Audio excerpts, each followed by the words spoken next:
Alors ce lundi, Muriel Pénicaud, la ministre du Travail, a annoncé un Big Bang de la formation professionnelle. L'idée en fait c'est de remettre le système à plat parce qu'il ne fonctionne pas aujourd'hui.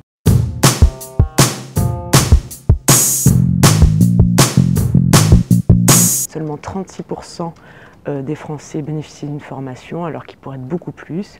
C'est un système en plus qui est très inégalitaire parce que généralement ce sont les cadres ou les gens très qualifiés qui ont accès à des formations et pas les gens peu qualifiés ou encore les demandeurs d'emploi. Donc Muriel Pénicaud veut tout rechanger. Elle s'attaque à la gouvernance et surtout elle essaie de renforcer en fait le droit effectif de chacun à accéder à une formation.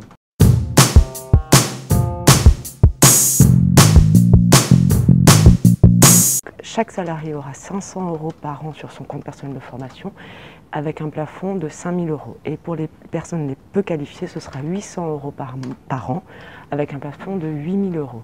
L'idée, c'est que chaque salarié puisse, en mobilisant ce CPF, s'inscrire à une formation, directement une formation de son choix, via une plateforme en ligne qui sera mise en place durant l'année 2019. Cette plateforme en ligne donnera pas mal d'informations aux salariés, par exemple le taux de satisfaction des formations, le taux d'employabilité aussi des formations, et donc il n'y aura plus besoin de passer par des procédures extrêmement bureaucratiques, voire décourageantes pour pouvoir se former. Ensuite, Muriel Pénicaud a décidé que l'État devrait reprendre la main sur le système qui est aujourd'hui géré par les partenaires sociaux. Donc le gouvernement veut mettre en place une agence nationale de la régulation de la formation qui sera composée de l'État, des régions et des partenaires sociaux. Donc on n'a plus une gestion paritaire stricto sensu, mais l'État qui reprend la main pour notamment réguler la qualité des formations. Aujourd'hui en fait le marché est très opaque et peu encadré. On a plus de 90 000 prestataires de formation qui parfois délivrent des formations dont la qualité laisse un peu à désirer.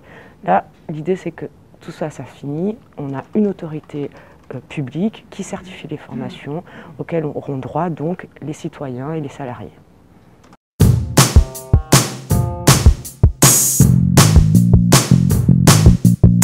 Pour voir le jour, cette réforme va devoir passer par le Parlement. Donc mi-avril, Muriel Pénicaud va présenter un projet de loi qui inclura donc la réforme de la formation professionnelle, la réforme de l'apprentissage et la réforme de l'assurance chômage. Elle espère en fait que les débats et que la loi soit adoptée avant la fin de l'été, donc en juillet-août, peut-être jusqu'en septembre, on verra.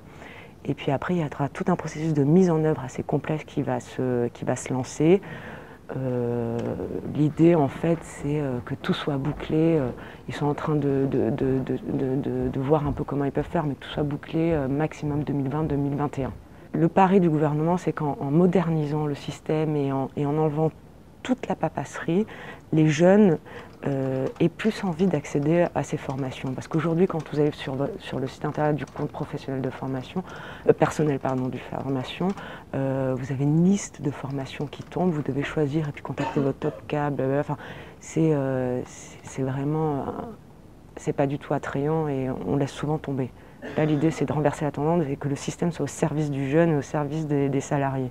Donc, en 3 clics, en fait, que vous puissiez avoir accès à votre formation.